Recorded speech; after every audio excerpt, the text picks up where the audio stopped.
What's up, everybody? Chris Flick here, Chris Flick Podcast, episode number 168. Today, I'm reminded, this time of year, we're in December almost now, and we have those toys, right? They were, in my mind, I think they were Russian, right? And they were those wooden toys, I think they were called like nesting toys or nesting boxes, I'm not sure, where you had that object, right? Say it was a fat guy, a fat soldierly looking fellow. And you take off the top layer, and inside is the same exact replica of that toy, but just a smaller version of it. And you peel off that layer, and it's the same thing except smaller. And as you continue to peel off the layers, you go from a bigger 8-inch object, say an 8-inch toy, down to like a 1 or 2-inch toy, right? So with each layer you take off, it just gets smaller and smaller. And I was thinking of those as I was preparing for an email to send out to some of the parents involved that come into the gym.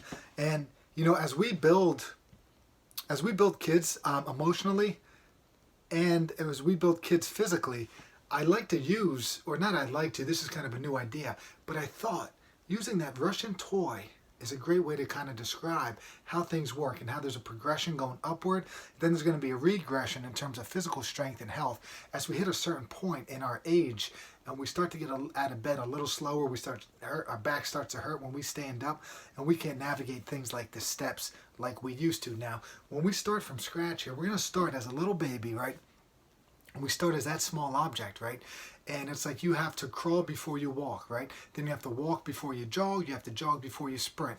So with each new skill that we learn, we start layering, that nesting toy, right? We start to layer it and build it up and build, right?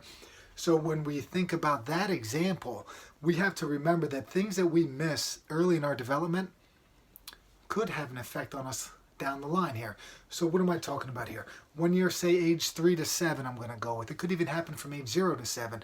We want to start developing our senses. We want to start developing our entire systems here, our central nervous system, our vestibular system.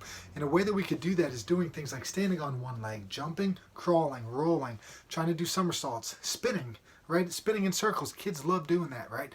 My daughter does until she's dizzy, and we just kind of let her go, right? Because something's building there. Something's developing in there, right?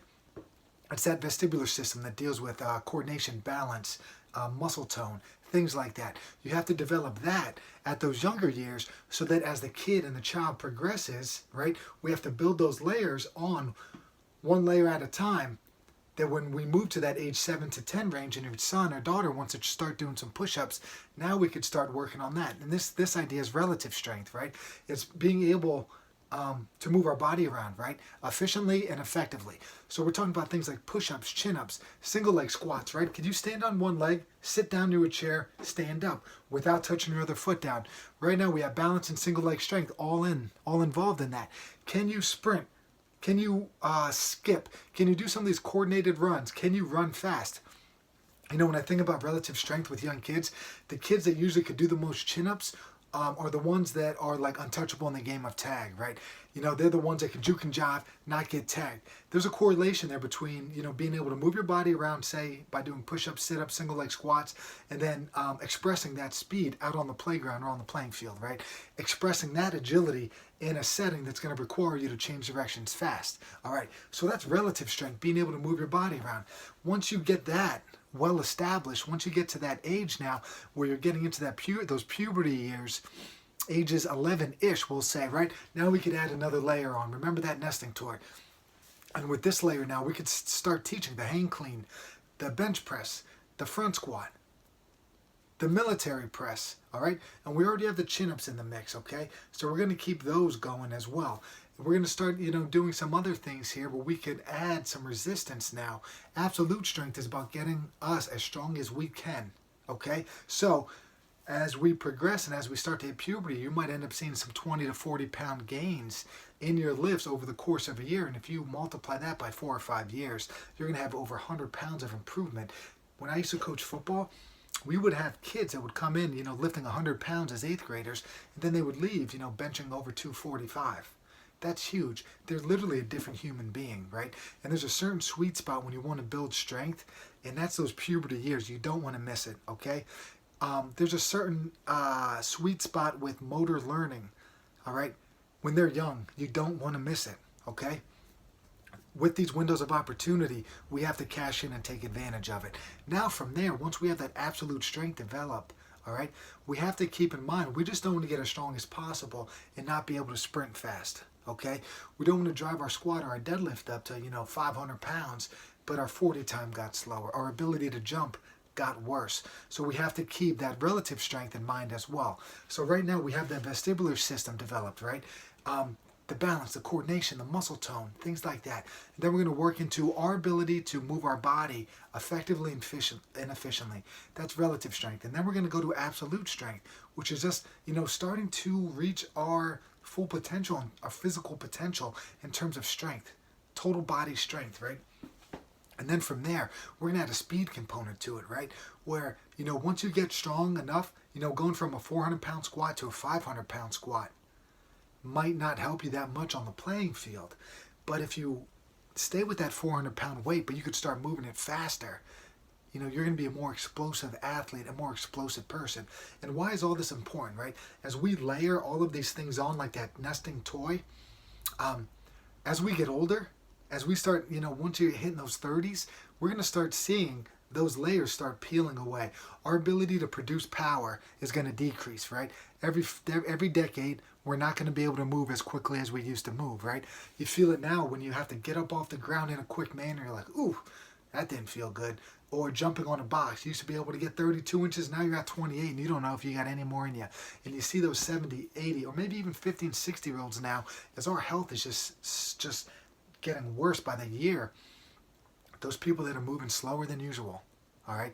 They're walking hunched over, right? They don't have the strength to hold their posture up. They don't have the power, the ability to move themselves in a fast manner. It is why you see some older people moving slow, right? They just can't generate that same pop that they used to generate, right? With each decade, things start to deteriorate. With each decade, we're going to start losing layers on that nesting toy, right? So power starts to go. Then our strength is going to start to go. Our muscle mass is going to decrease. And when our muscle mass decreases, our fat mass increases, okay? So we're going to get fatter, all right? We have to fight this. We have to combat this, right? Each layer, we're just going to start peeling it off, right? And now we're moving into this area where push-ups and chin-ups and our ability to run, that's going to decrease, right? Now we're in that next stage where we peel that layer off. And now as we get older, 50s, 60s, 70s, right? Standing on one leg, our balance, our vestibular system that we worked so hard to develop before we were age 7, we're going to start losing high levels of that, all right?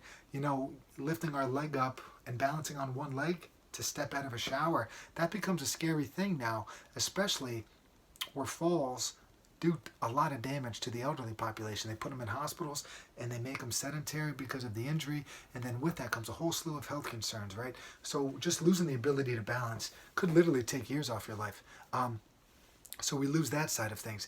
The muscle tone is already going to go away. Our ability to fire muscles effectively is going to go away, right?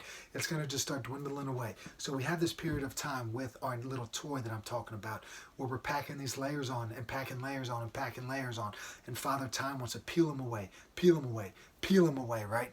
And we have to fight that for as long as possible so that we could be that 60 or 70 or 80-year-old grandparent dancing at their granddaughter's wedding, or, being able to be that guy that they call up, or that gal that they call up, hey, I got to move something, can you come help me? Like, that's the kind of person that you want to be. I don't think anybody desires to be that overweight, slow, sloth-like looking individual. All right, I think we could all aspire to be as healthy as we can be, right? And it's going to look different for everybody, but we got to remember these layers, right? We have to remember that you have to walk before you crawl. All right.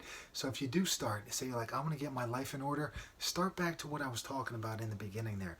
Let's build up that balance and that coordination stuff first. Then we're going to build up our bodies, our ability to move our body around. How do you do that? We could get our strength up, number one, right? But we could also trim down a little bit, okay?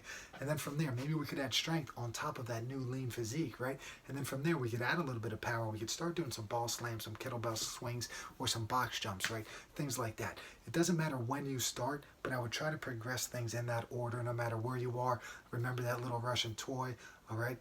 We have layers that we need to build, one on top of the other. Hope you guys like this podcast. All right, Chris Flook Podcast. We're on YouTube. Like and subscribe. Leave me a comment. We're on Apple, Google, Stitcher, Spotify. Give me a 5-star rating. Give me a little review. Give me something there, man. Let's bump this thing up a little bit. Getting more views each week. We're getting more listens each week. That is the goal. All right. Lastly, chrisflick.net. That's my site. I have my gym information on there. Still a work in progress. Schedule's coming soon. But once you go there, a pop-up comes up. It says, we have one heck of a newsletter. If you want to get some of this stuff delivered to your inbox every Sunday at 7:30 a.m., just enter your email in there and we'll send it to you, man. Hope you guys like this. I always love getting messages from people that I barely know. They're like, oh my gosh, I just got a message again. I hear from this woman maybe once or twice a year. I worked with their daughters who are now 16. All right, they came in when they were freshmen in high school as part of their team that they were training. And she just sent me a wonderful message, how she loves it. And she gave a recommendation on a documentary and this, that, and the other thing. At some times, I'm like, why am I doing this newsletter? It's messages like that that kind of keep me going, keep me motivated, and keep the fire burning. All right, so thank you. If you're listening to this, you know who you are. I appreciate the feedback. And lastly, like this, share it, whatever. Get it out there. Chris Flick Podcast, out.